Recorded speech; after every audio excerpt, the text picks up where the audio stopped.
Hello everyone, welcome to the family. Let's start. So, to put you in context again, what we do at the family, I know I told that 1 million times, but I will repeat it again. The family is not an incubator. Like, we don't define ourselves that way for the very simple reason that we are not in the business of helping people to start business. We are in the business of helping people scale business through an infinite amount of time. So one of the very important rules at the family and the way we build the business at the family is that you never leave the family. It's kind of easy to understand, unless we kick you out. And that's the other approach, because of course you cannot keep all the walking dead that stay in your portfolio.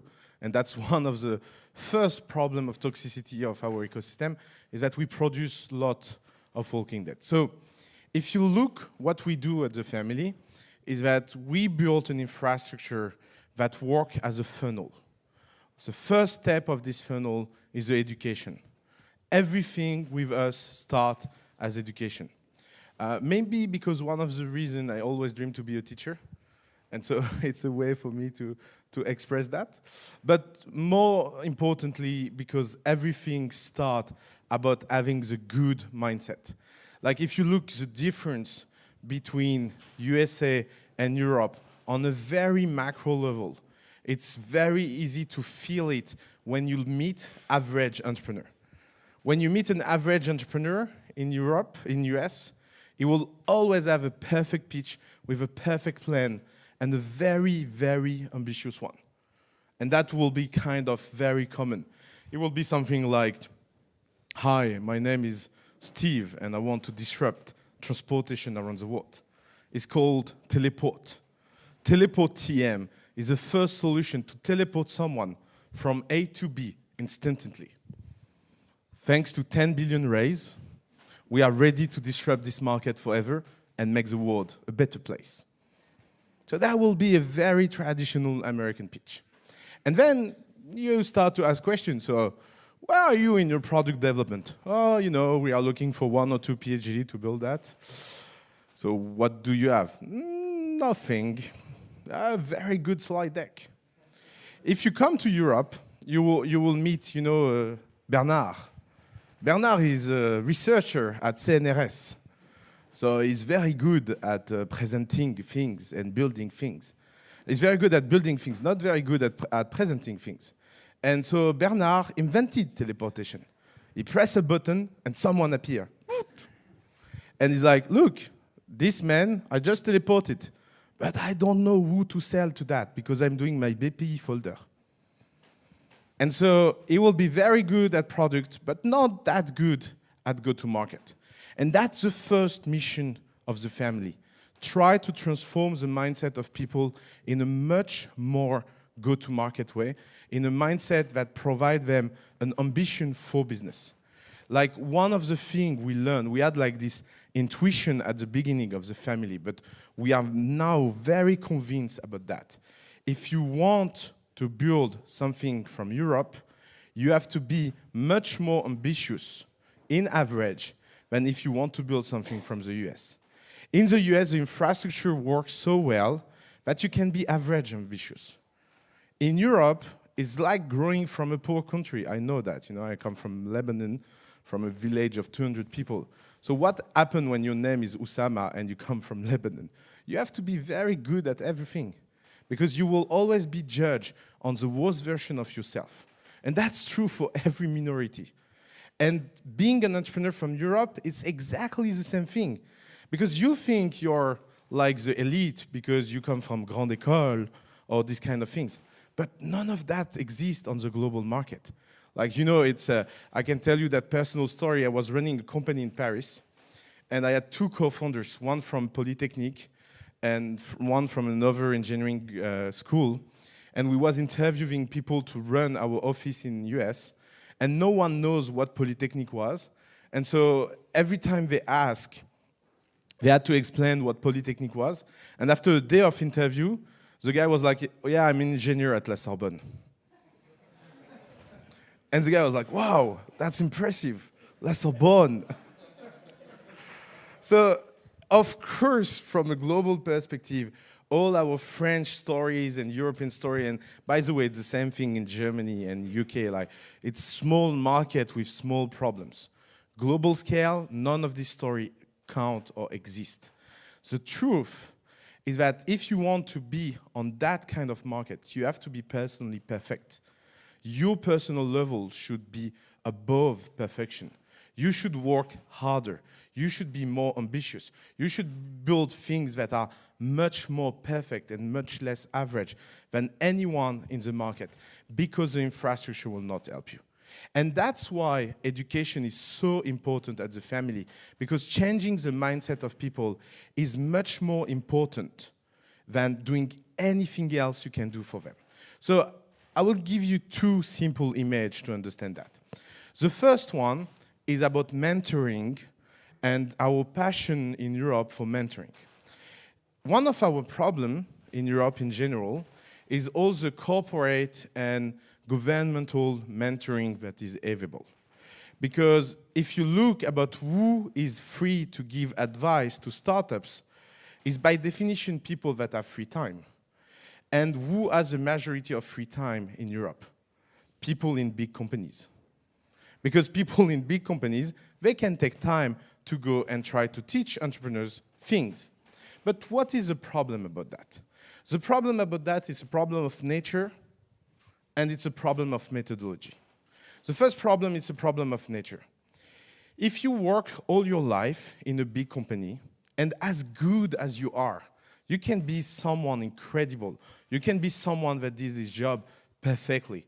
You never know what it means to be an entrepreneur, because it's a natural experience. It's a little bit like the difference between watching porn and making love. You can watch a lot of porns. You can have the feeling to be very, very sophisticated in that. But at the end of the day, it will never help you in real life. And you all know that. So the problem in big companies is that you spend a lot of time learning a lot of things that are very useful in this world, in this nature. It's exactly the same difference between classical physics and quantum physics. Something that is true in classical physics cannot be true in quantum physics. Something true in quantum physics can be very wrong in classical physics. I will give you a very simple example. One of the most common advice I hear from big companies to startups is always pay attention to your branding. Pay attention to your reputation. So let me teach you something. The difference between a startup and a big company is that a big company, by definition, have everything to lose, because you are already big. So screwing is an option. When you are at zero and nobody knows you, it's not an option to have a bad branding, because nobody cares. If you do something wrong or something hard or something radical and it doesn't work, nobody will know. It's not like Le Monde will do one-page headlines about startup number 27. They did a campaign on YouTube. It was gross. So sad. Like that will never happen, because nobody cares. The truth, the first thing you have as a difference is that as an entrepreneur, you have nothing to lose. And that's why entrepreneurs are so dangerous. Like when entrepreneurs understand that, they can do incredible things, because they can build things very focused, very ambitious, incredible, because they understand that they have nothing to lose. If entrepreneurs try to be the small version of a big companies, they screw, always. You know why they fail so much? Because you don't have the money to be. Like, one of the reasons big companies are so good is because of their capital power. If you have a lot of money, you can be average, nobody cares. But if you have no money and no capital, you cannot be average.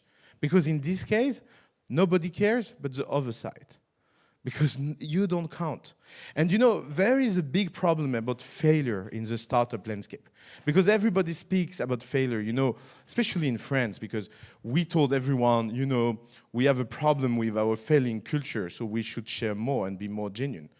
And so we organize Falcon. But it doesn't matter, because most of the failure you hear there are elite failure. Like average failure in startup world is 2 guys in a room that you never heard about, that work for 1 year on a product that nobody know. That's average failure in startup. So if working 2 years and nobody notice you is an option for you, you are not an entrepreneur. You should be driven by the ambition of telling people, maybe I will fail, but you will remember me. If you have like that kind of drive, that can help you build something that matters. So that's on the nature aspect of the side. But why big companies can be toxic on the methodological side? It's also because when big companies start to work with startup, there is a big difference of risk.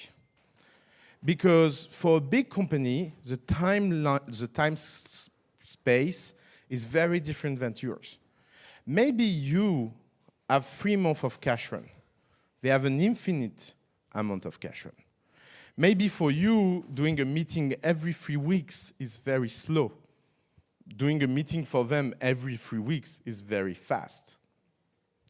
And that difference of methodology explains why going too soon to talk to big corporation is very dangerous. And that comes down to an education aspect. Because there is a majority of entrepreneurs in the room. So let me tell you what I think. It's your fucking fault. Like, you are responsible of the way big companies treat startups. You are the one that are going to pitch themselves so easily on stage just because there is 1,000 euro to win. You are the one that go in every crappy events that are organized by everyone to look more startups and because they're marketing, just because they are here. And maybe one day they can be a client. Even if in your heart you know that it will never happen. You are the one that are ready to accept very bad contracts in very bad terms just because you want a reference and you want to tell your mom that after all you are not that crazy because this big company bought your service. Of course, you will never tell your mom or dad that he bought it for a very cheap price that cannot make you leave, and he will never provide any sustainable growth inside your organization. So I think there is a big misconception about everyone that look at big companies and tell them, look, you are not doing something right with startups. Because the truth is that if big companies did not find startups that was receptive to all this crap, they will stop it.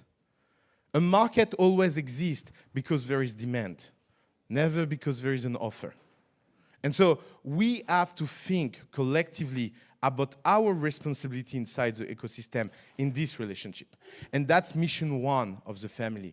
What we learn at the family is that if you educate people, you will change their mindset. You will transform people that victimize themselves in heroes. You will make them maybe a little bit more arrogant. That's a price to pay. And a lot of entrepreneurs are suffering from that. But that's fine, because it's better to be arrogant and build something independent than being the opposite and being a slave for a very cheap price. If you want to be a slave, stay an employee, really. It's well paid and work much better and much more rational. So the education lesson we learn at the family is that you have to put entrepreneurs together in the room. You have to teach them ambition, and you have to concentrate that teaching from entrepreneurs to entrepreneurs. And you have to keep that as pure as possible. So every corporate incubator, every incubator that accepts corporate partnership, everyone that organize speed dating between executive and entrepreneurs, everyone that is coming and try to build this kind of relationship at the wrong level is hurting the ecosystem in general. And that's why the ecosystem in Europe is that crappy. Because it's true in UK, it's true in Germany, it's true in Paris. People are so obsessed by validation and branding that they invite people just to get that. And it's wrong. Because there is much more interesting thing to do with that. And here starts mission 2 of the family. Is that if you bring people to understand that and you educate them well enough in terms of ambition, then people will want to build something extraordinary. And the second thing we learn at the family is that spending time in mentoring individual entrepreneurs is not worth the effort compared to change the way entrepreneurship happens in general. So let me explain. To give you a little bit of an image, when I see the way most incubator works in their program, I always have the feeling that they are obsessed about training the swimmer. So, you know, it's like taking a swimmer to the gym, building big muscles as much as possible, and then drop him in a pool full of acid, watch him die, and then, yeah, I do it well, I know. And then, looking at him and say, oh yeah, he's not that good entrepreneur, next. That's what happened in most of the mentoring programs. They spend so much time talking bullshit. What is your business model? What is your market? What is your pricing? How do you deliver your service? What is your product? Blah, blah, blah. And then drop you in the environment where nothing works correctly. So mission 2 at the family is to spend less time with people and try to build a better environment. And how do you do that? You do that by looking at scale, what are the most common problems entrepreneurs face. So if you look at our kind of solutions, the first one was fundraising. People struggle to fundraise in Europe for 3 reasons. First one, there is no transparency of deal flow. The only way to talk to a VC in Europe is to get connection. So let's commoditize that. We do intro to everyone at the family, we build relationship, and we encourage everyone to do that. The regular answer of that is demo days. Demo days are bad for the ecosystem. Why? Because they are built on a very American way of seeing the thing. Because if you take 10 Americans in a room, and you tell them this entrepreneur is pitching and is good, they will compete and fight to get the deal. If you take 10 average European people in a room and put a guy on stage, they will all look at each other and say, yeah, everybody saw it. It doesn't have any value anymore. You see that difference, that cultural shift? That's why copy and paste demo days and accelerator like Y Combinator or Techstars 500, it doesn't work in Europe because you don't have the right kind of mindset in the room. So what we do at the family, we never did any demo day, but we build one of the best infrastructure of private placement, meaning that we do private intro between startup and investor on a very regular basis, and we try to do something very important, build transparency of market between Paris, London, and Berlin. If you look at the venture market in the Valley, it's something like 127 billion a year. If you look at the market in London, it's something like 35 billion, Paris 21 billion, and Germany 25 billion. That's roughly the numbers. We are not that far collectively from Silicon Valley. But we have 2 problems. First problem is not very concentrate because we will finance with 1 million, one company in Berlin, one company in London, and one company in Berlin, Paris, and London. And each of them will have 1 million and they cannot achieve something. When in the Valley, one company will get 3 million. So concentration provide more capitalization on clear winner, so it's better. And the second mistake we will do is that German people will do German deals, French people will do French deal, and UK people will do UK deals, and they will brag in the press about who is the next Silicon Valley. So let me tell you what we think about that at the family. There is no ecosystem in anywhere in the world that will be next Silicon Valley. That's a loser mindset. In history, It never worked like that. If you look Renaissance, for example, because Renaissance was a startup time of history. What was a Renaissance? Renaissance was about handcraft and having artists building things. And at that time, they built incubator. That works, by the way, exactly like average incubator. Now, you have a bunch of artists that try to replicate what the master is doing. So Michelangelo, Raphael, they all do atelier, you know, so they come, they try to replicate. And after 1 year or 2 years or 3 years of teaching, they are introduced to the rich local people. And the rich local people cherry pick the one that will come and work in the summer house or palazzo or something. And that built one of the most fascinating hard version of history. When French kings learned and visited Italy through wars, it was less fun, they realized the high level of artistical landscape in Italy at the Renaissance. So first step was about replicating that. So they came in Paris and they say, you know what? Let's open incubators. I went there, I saw incubators, let's open incubators.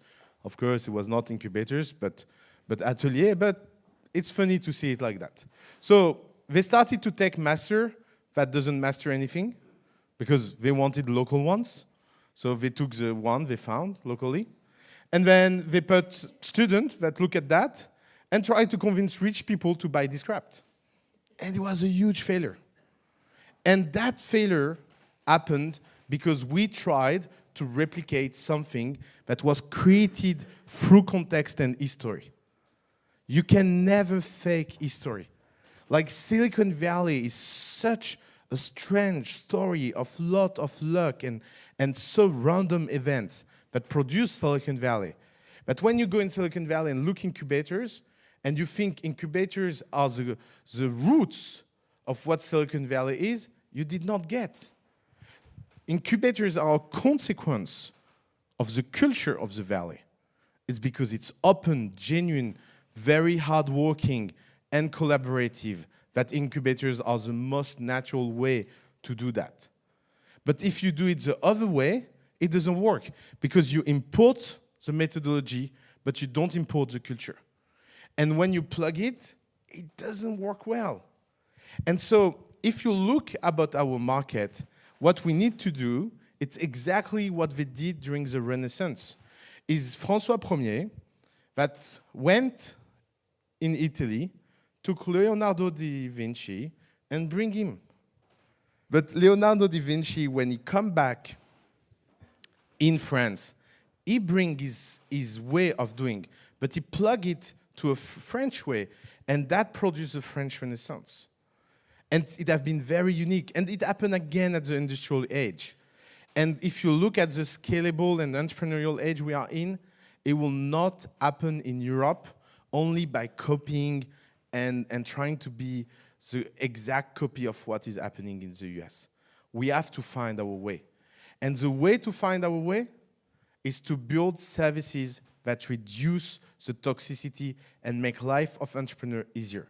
And that's our commitment. If you look at everything we do at the family, our only obsession is to try to reduce the capital cost of startups.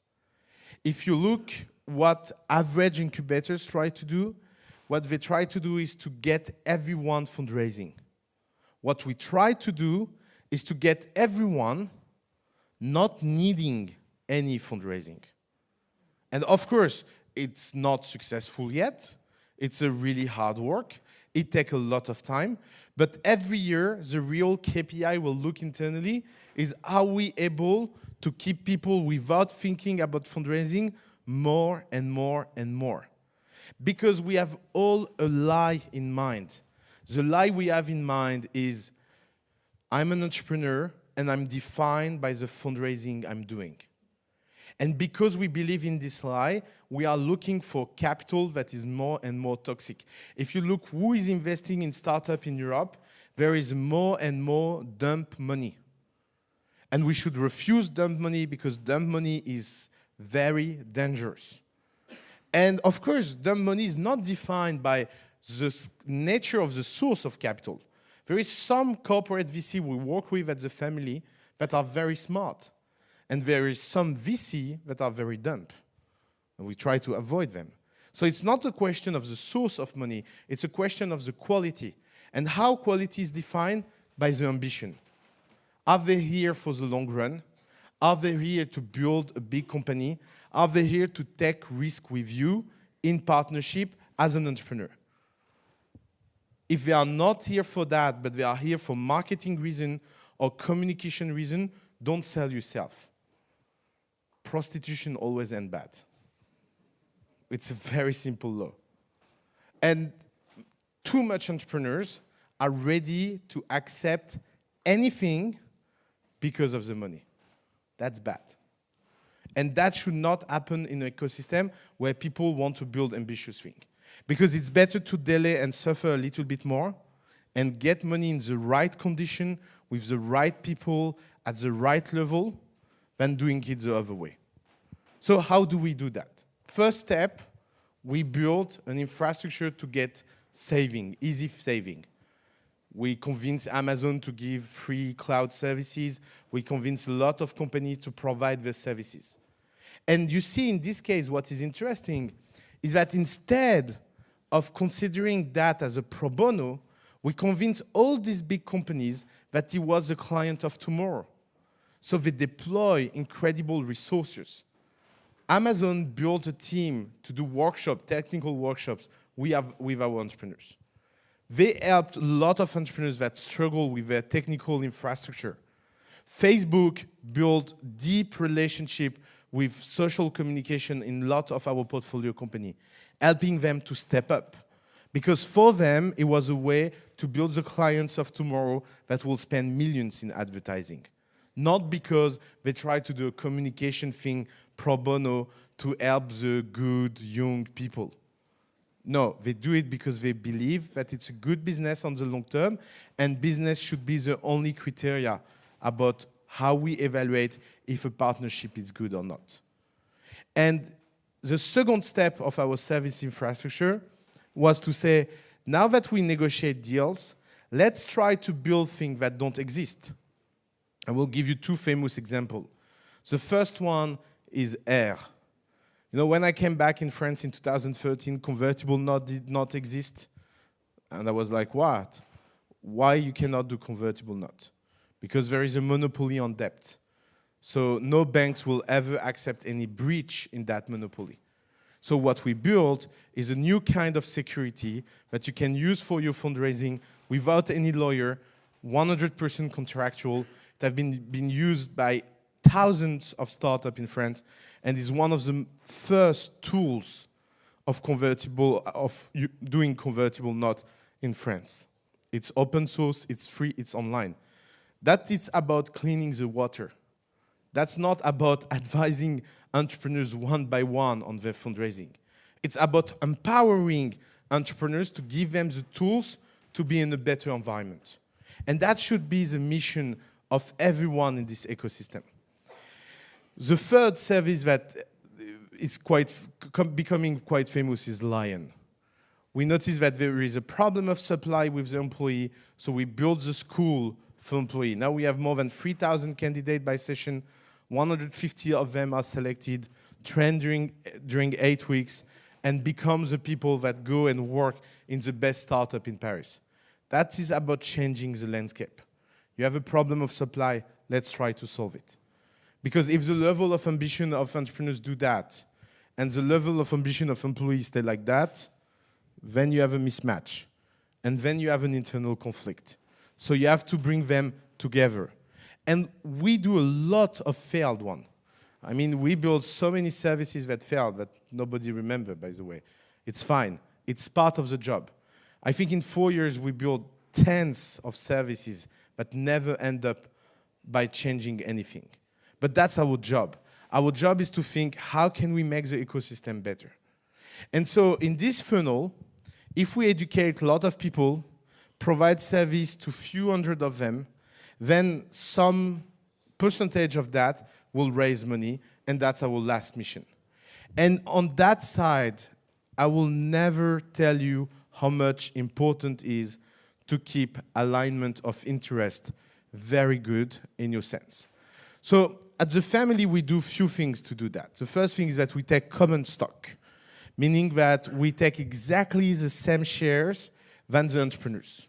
So if the entrepreneur negotiates with someone, we always negotiate on his side, because anything he will suffer in the term sheet, we will suffer it as well. It's much easier than trying to explain things. Because if you look what fundraising is about, we did 120 fundraising on the last 4 years. 120, meaning that I did 30 fundraising a year for 4 years. Actually, 10 the first year, and then 30, and it accelerates. So it means that when an entrepreneur comes, he needs to fundraise one. So his level of expertise and knowledge will always be lower than the family one. Because we know the people, we know the market, we know how it works, we know the terms.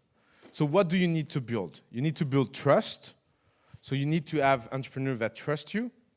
And you need to build leverage, telling the investor that they need to act well, because if they don't, we will punish them, because we are the family. So how do you do that? By keeping alignment of interest. Taking common stock, being exactly treated like they are, it's a way to build trust. Because we make money if the entrepreneurs make money. We make money in exactly the same condition when an entrepreneur makes money. And we have no privilege at all. So if you are smart as an entrepreneur, you know that that means much more than any promises and any contract. That's why we don't sign any contract with our entrepreneurs, because we build something around handshake deal and gentleman agreement and a culture of paid forward. And the funny thing is that every year people are so happy about that they use the service and never give the equity. And for me, that's one of the most funny aspects of the job, because it's a way to select the one that will never be part of our community on the long term. And we are here for 40 years.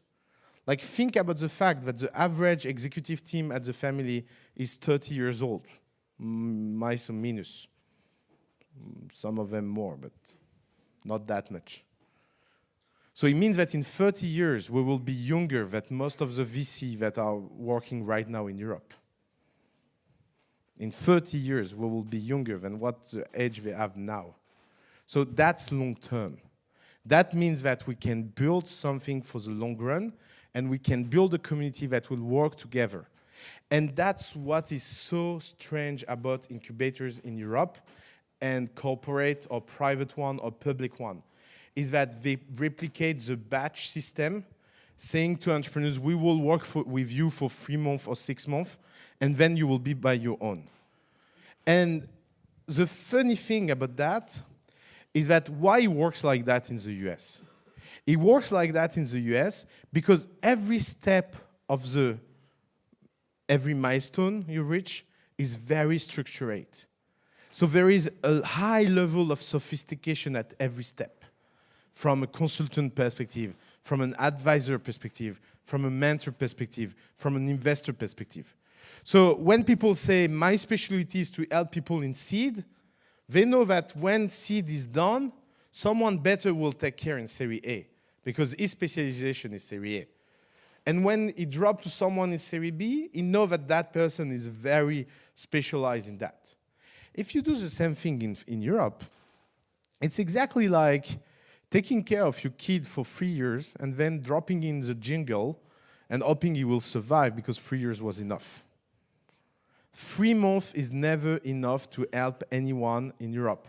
When we copy and paste that, we forget that the infrastructure was inexistent. And so every corporate program, every incubator, every people that pretend to help startup are so obsessed about the beginning that they forget that the real, true mission is about building a big companies. And what is the problem about that? The problem is that in Europe, we always think that what is hard is to begin with. You know, starting a company is seen as a very adventurous thing, so hard that you need to help people do it. So let me tell you a secret we learned at the family.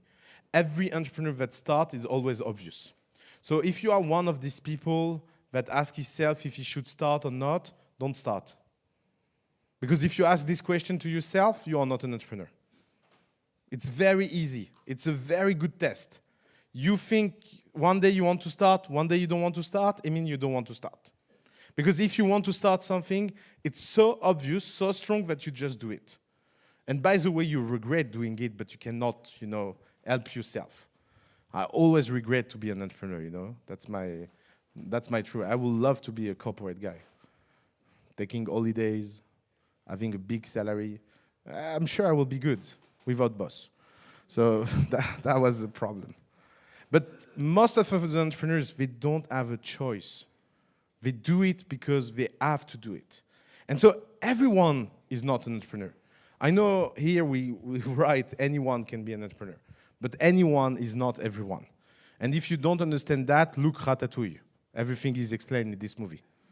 That's where it comes from. So building the right mindset, building the right infrastructure, building the right capital structure in Europe, unfortunately, it's a very long-term and tough game. So what can incubators do better is to try to help people on the long run. And instead of trying to help 10 people a year or 20 people a year in very intense program where they meet everyone in like 6 months and then they meet no one for 10 years, maybe it will be better to think on the long run and ask ourselves, what can we do for the next 10 years of this company? What piece of infrastructure can we build? And that's why we invited Vivatech tonight. That's the advertising moment. No, I'm kidding. What we like about this event, and what this event gets right, is that they put people in a room with startup to make business together. And that is very important because every B2B companies, they need clients. And so if you can aggregate every client at one place, that will be good. But what is a shame about that event? That is a shame with every corporate event we look, is that half of the startups that are going to this event should not go to this event in the first place. Because their job is to try to invite a maximum amount of entrepreneurs, because it's their business. But your job is to be smart. So, for example, when I see B2C startups at the family, going to Vivatech for 3 days, meeting executives at big companies to try to find a partnership to their B2C company, I can tell you something very simple, is that we kick them out. Because if you are at that level of stupidity about your business, we made a mistake in the selection of yourself. But when we see a B2B company like Clustery, for example, going at Vivatech and meeting in one day every single top executive and doing incredible contract with them, then we say you are smart, you get it. And that's the problem. That's why I'm telling you the responsibility is on your side. Because if you look all of this organization, their job is to try to get a goodwill from the startup world. And let's be honest together, everybody wants to do startup washing this day. Everybody wants to look innovative. Everybody wants to look disruptive. Everybody wants, like that kind of swag that make them less shameful. It will not be for a long time, no worry. Most of the startups in this ecosystem will die in atrocious suffer, and then people will look and say, yeah, startup, I'm not serious. I always told you. And we will come back to the good days where being an entrepreneur was something that was not fashionable. But you as an entrepreneur, right now, you have a choice to make. Are you the kind of company that need to go to this kind of event? If yes, go because it's a good one. And for once, it's in France, and it's organized at a very large scale with a lot of good companies. So from that side, we will say good things.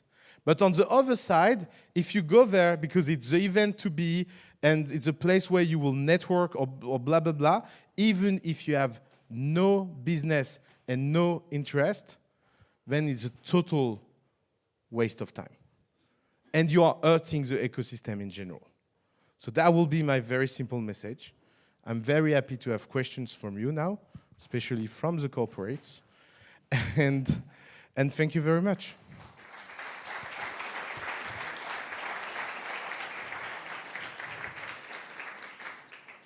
You talked about incubators, and I was wondering, what do you think of startup studio?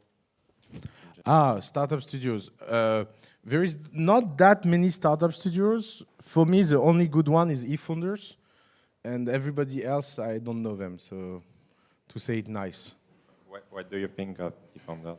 Of eFounders? Yeah. Great things. They build incredible companies that all our startups use. So that's the proof that they are doing something right. So incubator is bad, but startup studio can work? No. Not startup studio, eFounders. That's the point. The point is that models don't create quality.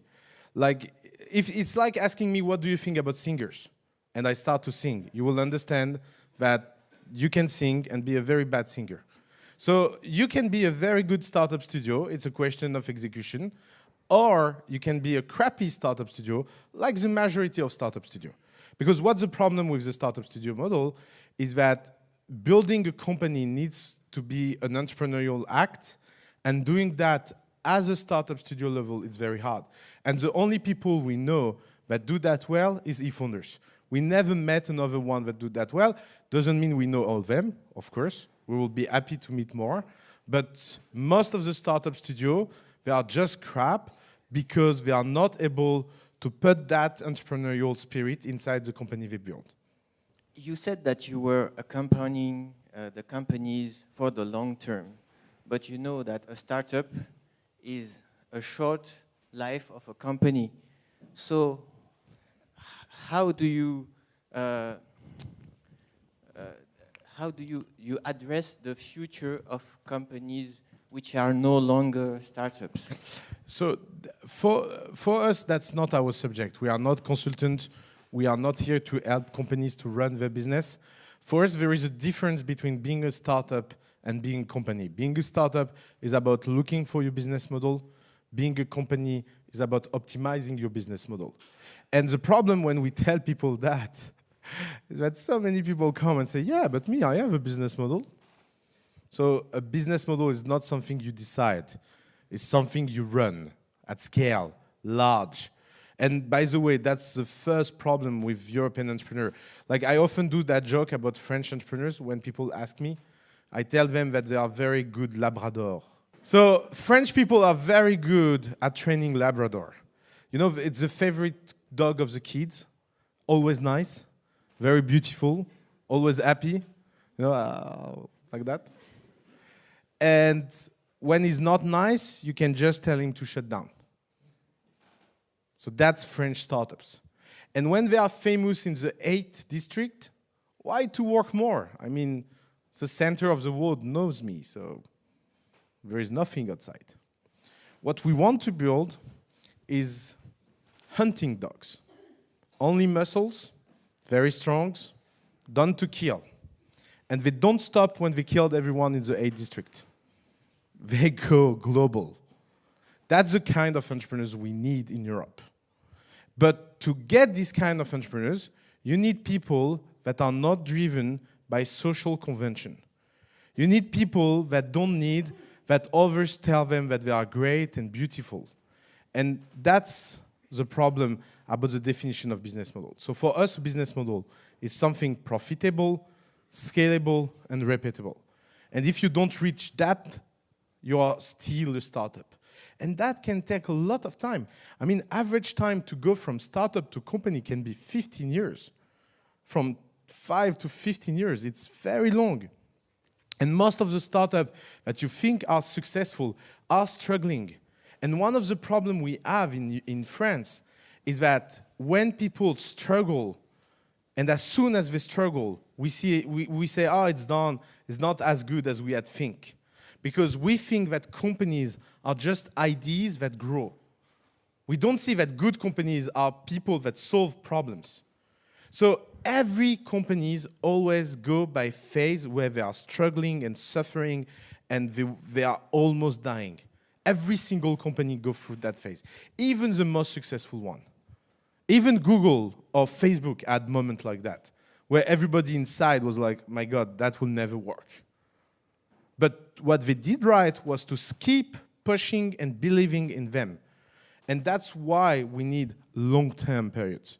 And when they become companies, and if you ask the question of how do big companies transform, for me, it's not my subject, and I don't think it's an important subject. Because there is enough startup in the world to replace every big companies that will die.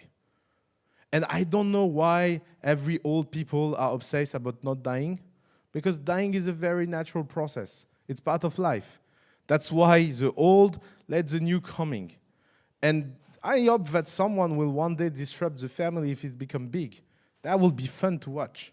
Like, you know, that will be mean that we have been a success at one moment if someone disrupts us.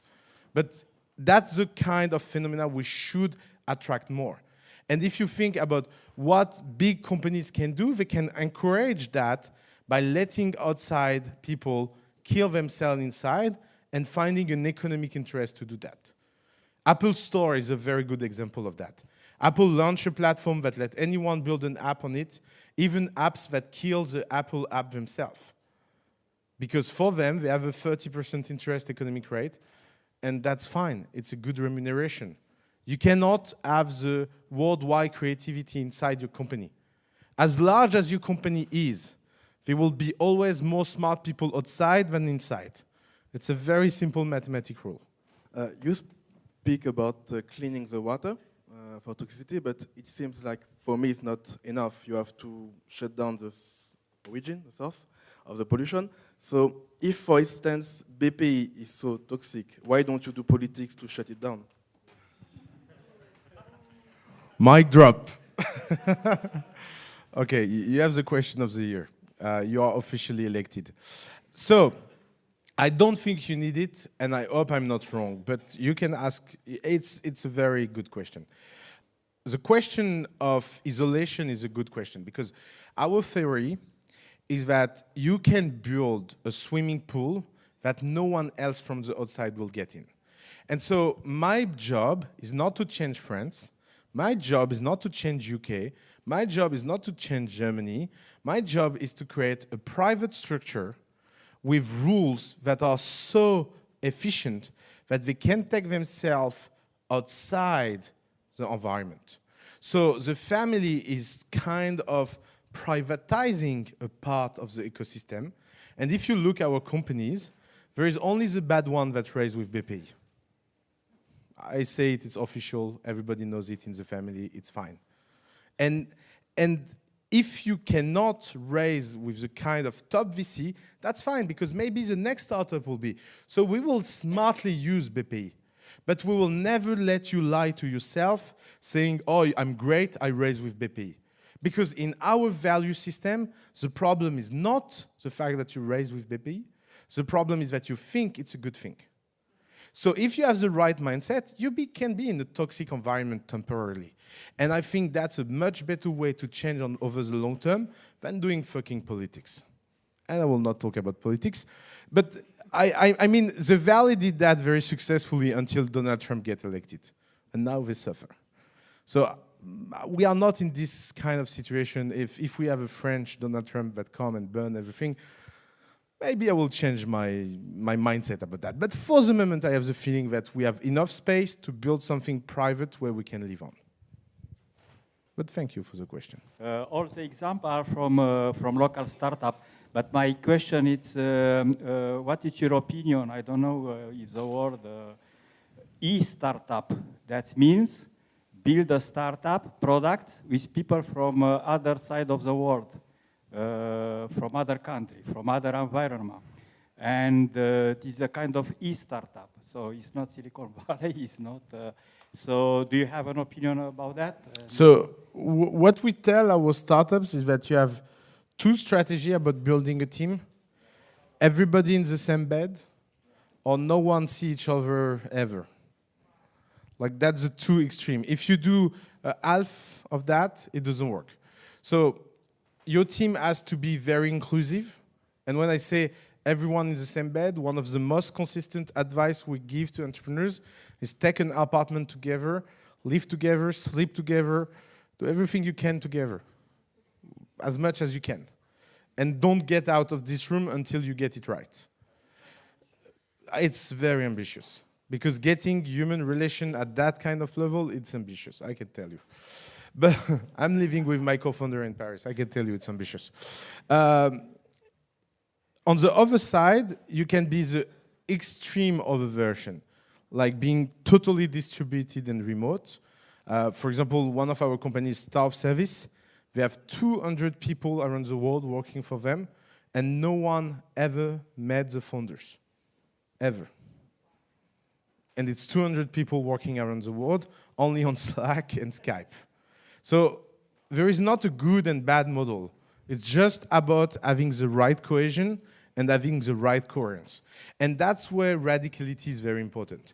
I think one of the problems is that people think that there is a right methodology to run the startup. That's why they read so much crap online. You know, when you go online and you look advice for startup, it's always funny because, you know, you will read someone that tell you, you have to be global day one. And then you will read the article, you have to get local right and then go global. And then you will go and see an article saying, build a big team, another one that say, build a small team. And you can find like every advice. At the moment, I wanted to write an article about the very important fact that you need to drink water at least 10 times a day when you're entrepreneurs, you know?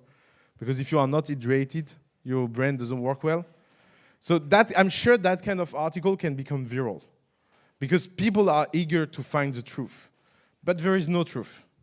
Like, there is not a way of building startup. What is true is that if you make certain choice, there is a logical consequence of that choice inside your environment and your structuration. So the question is not about finding the best way, it's about finding the most optimal way from the kind of decision you took.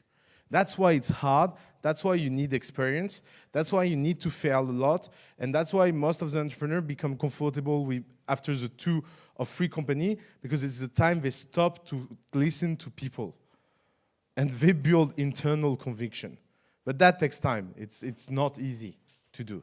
And that's why external advisors then become somehow toxic. Like this morning I was talking with an entrepreneur that told me, I don't know what to do because I'm talking to 10 people and I get 15 different advice. And I was like, how that's possible? Because most of the people have 2 opinions that contradict themselves. And I was like, so why do you talk to people? Because I want to take the best decision. And I said, that's the problem. There is not such a thing as the best decision. There is only bad decision, but at least it's yours. And so you can understand the internal consequence of decision and becoming smarter and building internal conviction. Who will be the member of your family? Let me explain you how we work around how we select companies. We try as much as possible, and it's hard, to never look what companies do. So we try to take our brain off, and it's hard because, of course, we don't do it, we try to do it as an effort, and we try to focus on the team. And on the team side, we try to find 5 things that are very important for us. The first thing is, are we looking at people that have a very high level of determination or not? So easy to test. For example, I have a job and I want to switch to my company if I make enough money with my company. That's low determination. If you are not like that courageous to switch right away, you have no room at the family. Because for us, what will make the difference between a good and a bad entrepreneur will be determination. Like, we have a company in our portfolio right now. I can tell you I was sure that company was dead. They run out of cash in November. They did not pay any employee until now. And the company is still running. And they raised 1.5 million last weekend on a total random case. But that happened because when they run out of cash, it took all the team and said, I'm sure we will find a solution. Just keep pushing. and keep pushing, keep pushing. There is some employees that are eating at my house right now because literally, and they live in my house right now. My wife is very happy about that because literally they have nowhere else to go. So I love that kind of commitment, and that's the kind of commitment we are looking for. The second thing we look for is mental flexibility. How much data change your opinion and how much you can adapt to that. The third thing we look for is imagination. How much imagination can you put in yourself, your company, and your vision? And imagination is much more important than intelligence. And that's why there is so many dumb people that run great companies. That's something that always surprises people. You ask yourself how it's possible that someone that dumb can be that rich. It's because imagination. Because maybe he's dumb, but he's very, very straight looking forward and able to build that. The fourth thing we are looking for is friendship and fidelity. How much strong you are on the people you love and how do you treat them. If you are the kind of people that betray everyone at every step just in your own interest, you are greedy on short term, but you will be bankrupt on long term. We are looking for people that are greedy on the very long run because they know that it's a compound story, and so they need to give a lot before starting to receive. And the last thing we are looking for is naughtiness, because I think you need to be a little bit naughty when you are an entrepreneur. If you just live by the rules in everything in your life and you don't know who are the rules that are important and which one are the rules that are not important, you cannot build something amazing because you have to break some rules. That's why we have each, and no one else in Paris will have been able to take each because each is a very naughty company. They do something that seems to be legal, even if we think it's totally legit and legal. But you have to break rules that you don't believe in and be strong about that. So that's what we are looking for. Hello, thanks. I'm really glad of what you said because I'm on the team and we are currently opening an incubator and we have the same philosophy of the long term and making things at the right time. And I will relate to what you just said because we are having a problem right now in deciding how we are going to select the people we want to help creating their company. And right now, all we have is our guts. We're entrepreneurs. We know how we felt for 4 years just trying to get from 0 to 1. And we have nothing like even a simple grid like you just said. Yeah. I can add a few advice around that because that will concern every incubator, and maybe we will do better startups if we apply these rules collectively. The first thing is you should never act by consensual decision. Consensus doesn't pick startup. Impossible. Why? Because most of the great startup out there always started at this very bad idea. You know, it's like bad idea produce much better startups than good ideas. It's very counterintuitive. And if you look the way most incubators select their deal flow, their kind of objective is to be all together in a room and agree on who is the best. It will be much better to ask everyone to pick only one. That will be a much better system. You say, we are able to take 12 startups, there is 12 of us, each of us has the right to pick one, and only one. That will build a much better selection than being together and try to select ideas. The second thing about all this process is that it's better to be wrong than missing to be right. So if you take a company inside your incubators that is failing, it's fine. At the worst case scenario, you lost a lot of time because you found a very painful entrepreneur. But if you miss a good one, you will suffer all your life. And you will ask yourself why you have been so stupid that fucking day. It's a very personal story for me.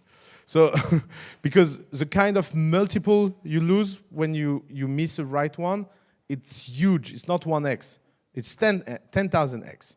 So pay attention to that. So when you hesitate, for example, when sometime I hesitate and struggle, I always take it. And so I end up taking very bad companies at the family. But it's better to take very bad companies at the family than missing the good one. And I don't have the feeling that we missed that much good one. We missed good one. But we are quite happy about that. And the third thing about selection, never let external opinion to give you advice. There is something very funny in the startup world, is experts. You know, that's something that always surprised me. Because you have someone that come and tell you, I have a great idea, I will change the way something is done. And then you go to take someone that is doing that for 20 years, and you tell him, what do you think? Nah, it will never work. Oh, sorry, we talk with the best expert in your industry, it doesn't believe you will work in that. Yeah, but that's what I'm explaining you, is that I have a secret, and they are all wrong. So, expertise will always tell you what the market knows. But what is important is what is outside that. So, of course, you have to build a very personal conviction about, for us, trusting people, or trusting the market, or understanding something that no one else understands. But if it's about putting your decision in the hand of someone external that will spend 1 hour, you know. Recently, we had this case about a health startup. So we have one very disruptive health startup in our portfolio, and they pitch an investor that loved the idea, and they say, look, I don't know anything about health, let me ask a MD we know. And the MD was like, wow, this is horrible, it will never work. And the pitch of the startup is about killing the MD. And I was like, who on earth will be stupid enough to ask someone if he's happy to get disrupted? It's like, and I was like, that's your process? So I'm fine you don't invest, but don't tell me you don't invest because of that, because that's the most weird reason on earth. Of course, if you ask someone that is getting disrupted if it's a good disruption or not, it will say no. Like, imagine here, someone is building a family artificial intelligence version and show that to me. What do you think I will say? I will be like, yeah, cool, I stop everything I'm doing. I will be, no, it will never work, of course. Like, that's a very natural reaction. And I will have this reaction like everyone. But your job will be to be like, I don't care, because I know it's true. And if it's not, it's fine, until next iteration. But it's so strange to put your decision in the hand of someone else. And all this advisory board, expert board, works so weird. It works in late stage, because in late stage, it's about evaluating something that exists. But you cannot do early stage like you do late stage. So to give you an image you will all get in your mind, for me, startups is like kids. Imagine you raise your kids through a Harvard MBA. Imagine what will happen. Imagine how horrible the kid will be. So you take your kid, put it in Harvard, in MBA, and you let the kid for 4 years, and after you get him back and say, so what did you learn? And the kid will be like, nothing. I didn't understand a single thing of what happened for 4 years. That's what we do with startups, is that because we invented things that work for private equity or big companies and blah, blah, we try to apply them on small things. And we are surprised it doesn't work. Take the example of business plan. Why people still do business plan? Like, every time you talk to someone, he always tells you something. Yeah, I did the business plan, but everybody knows it doesn't matter. So why you do it? Like, you have that amount of free time in your life, so you can do something you know it's wrong from day one? And then people say, yeah, but it helped to think about yourself, and it helped to... Yeah, but no. The truth is that it helped nothing. And I never saw someone do a business plan that matters or works or is predictable. Because business plan is a very good tool for big companies. Like, when you run a private equity deal of 300 million and you buy cash flow that you get them financed by a bank, of course you get a great business plan. But it's like when you're an executive from 5 years in a company and you go to do an MBA. You have the tools to understand and take the most of your MBA. If you send a 4 years old in an MBA, it will work like doing a business plan inside the startup. It will be totally unmatched and very bad for them. So there is way too much things that are done because they look serious and not because they are efficient. And that's one of the problems about the selection. You spoke about European toxicity. And what about good news? What are the advantages of being an entrepreneur in Europe? The toxicity, that's the best news. Like, you imagine what it means. It means less competition, higher challenge, lot of opportunities. If you look at our 10 best startups, 7 of them exist only because France is fucked up. Look, Payfit. Payfit is doing payroll simple. Of course, we will not launch in the US or UK. Like in UK, payroll is one line. What do you launch Payfit? So I did a great software in artificial intelligence to calculate the percentage flat in one line. So when the system works, the opportunity disappears. In France, there is 8 million different versions of your pay slip. No human on earth is able to do that. No software is good. So Payfit is getting and destroying the market of payroll and is building an empire because it's crazy toxic. So the way you have to see it is that we always complain about the toxicity and we always, like to cry saying, oh, it's so difficult, it's so complicated, and not seeing what that provides for entrepreneurs as a huge opportunity. But you just need to be conscious of that, and you need to learn enough to overcome that, and you need to work harder. Because, of course, it's not easy. Because if it was easy, I will be already a billionaire and everybody here will be rich. But it's not. But it's fun. It's good. It's like, some people say it's like sport. I have no idea about that. But I can see the analogy. OUSSAMA, you say that we cannot replicate Silicon Valley in Europe because we're so different and different countries. And do you see some similarities in the countries where the family is operating, in the UK, France, and Germany, and over the last 4 years for the family and how things are improving, or maybe they're not improving? Yeah, so I will divide the question in 3 parts. First part is about not replicating Silicon Valley. We cannot replicate how Silicon Valley is done, but what we can replicate is the ambition of the valley. Ambition of the valley is how can we build at scale big companies that build empire that conquers the world. That's the ambition. That you can replicate in Europe. I'm sure we can build world leader from Europe. And if you want my opinion about that, it's very easy to understand. There is a very big battlefield we are living in. On one side, every industry is getting scalable. Everything that doesn't scale will scale soon. And if you look this battlefield of scalability, United States with Silicon Valley builds a pure internet advertised entertainment leader.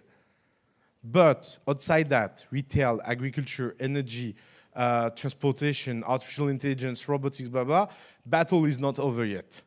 And so we can fight, and maybe some of the battle we will win on this global landscape.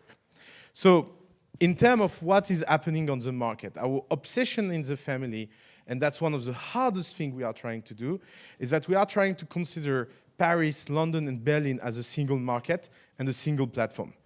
And we are such contrarian about that in the fucking world of Brexit and European destroy and everything melting around us. It's like we are trying to build a house and everybody is throwing stone at you. But it's fine because I think that if we can build a single platform, something will happen. And the good thing is that I can tell you that there is less difference between an entrepreneur in Berlin, London, and Paris than between an entrepreneur, 2 entrepreneurs in the US. Like the kind of culture and mindset and like, of course, every caricature is good. French spend too much time in restaurant and German are too rigid. Okay, that's funny, but you can overcome that. And there is that's what we call the internet nation. We believe that there is more similarity between people living in internet nation through country to country than inside the country.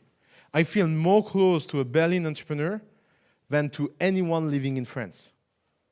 Like it's obvious. I have nothing to tell someone that live outside our industry because it's very insular. But I have a lot to say to people that are not in my ecosystem living the same challenge. And what we saw in the last 4 years is that everything is on the right track. The amount of energy, the amount of momentum, the kind of company that are built, the kind of money that is invested, everything is going in the right way. That's why we need to don't screw that. Because now is the moment where everything can fall. Because now we are attracting people that don't have the same interest than the entrepreneurs. And we have to keep very pure the interest that startups is about building revenue, profitable, scalable, repeatable. If we destroy that and we start to do startups to be cool or to be innovative or to learn from each other or to do all of that will go bad. Because then we will destroy what makes startups very strong. And I think on the political level, they have to become more neutral about startup versus traditional companies.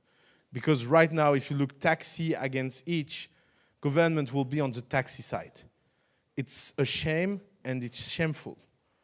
Because each is bringing hundreds of thousands of young people to the suburb back, drunk, every Saturday. That's meaning they save a lot of life. And from a government perspective, that should be much more important than any lobbying interest. So I'm not saying government has to take startup side all the time, but they have to take the most neutral approach to take the best side for the people and customer.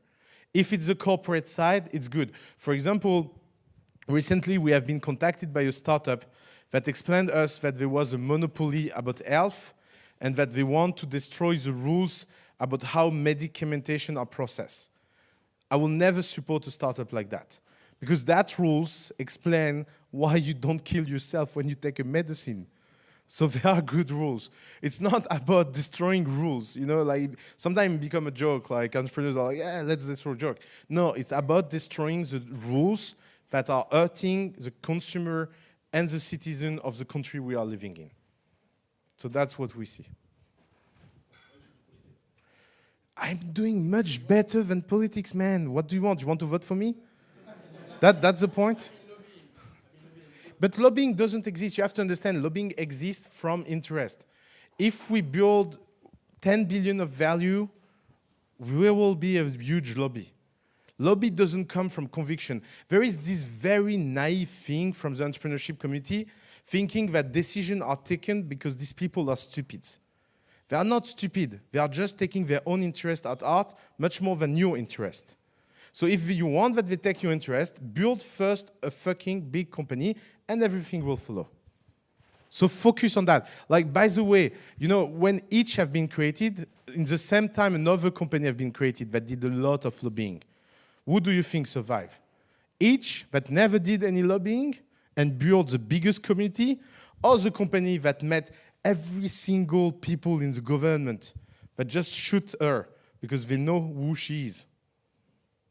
You know? So you have to think about that. It's being isolated, it can be a first step before going to war. Coming back to toxicity, what's the importance of the school system in France and the Grande École? And do you think they can pivot and change? So, to be very true, Grande École did already a lot of effort in France. I mean, they all have an entrepreneurship tracks. A lot of people from this field start to be entrepreneurs. They try to open themselves. Of course, it's slow and difficult, but I will not want to be, you know, an executive in one of these schools ever because it's such a hard job, you know. So I will have compassion for them.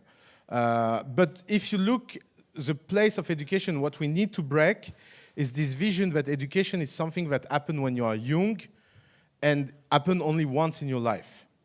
We have to find a way to make education more continuous, more flexible, and more life-standing. That's what will help entrepreneurs. Because what helps entrepreneurs is that you can change job very often. Thank you very much. Have a good day.